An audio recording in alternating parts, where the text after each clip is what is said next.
So really Google, it used to be a bit of the wild, wild west in terms of you could, if you really knew what you were doing, you could make just tremendous amounts of money because there was lower competition. If you could, corner the market on particular keywords, particular service, you could own the market. Mhm. And over time, it's definitely matured in that Google is the first place. It's a very mature platform with a lot of advertisers, but it can still be a very effective platform because it is the place that most of us go to for answers to our problems, for finding solutions. So inherently, if you're a business trying to sell things or provide services, provide information, Google is where you can reach the most people that are looking for what you sell. Now, like you mentioned, with things like ChatGPT, this is the first time I say in a long time that Google really has a legitimate threat to their monopoly on how people find information online. Yeah. And that is,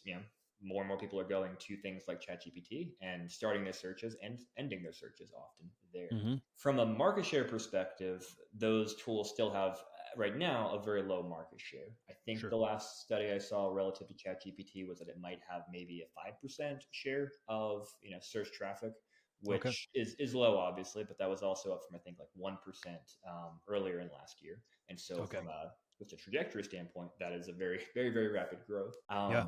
I think, looking to the future, I think that early adopters, people who are more, tech savvy, more on top of new things, will be leveraging a lot of tools beyond Google, like ChatGPT, like Perplexity, things like that. And Google's definitely going to lose some market share there. I think in the short term, Google's probably not going to lose a lot of market share to just the average consumer who doesn't really have time to worry about those things and who's just kind of already bought in. Google is where I go. That's where I do my searches. And so I think it's going to take a while to change habits for just the average consumer.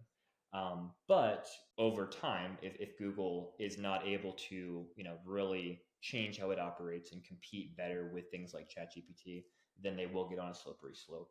And at some point, they will lose the monopoly that they essentially have at this point.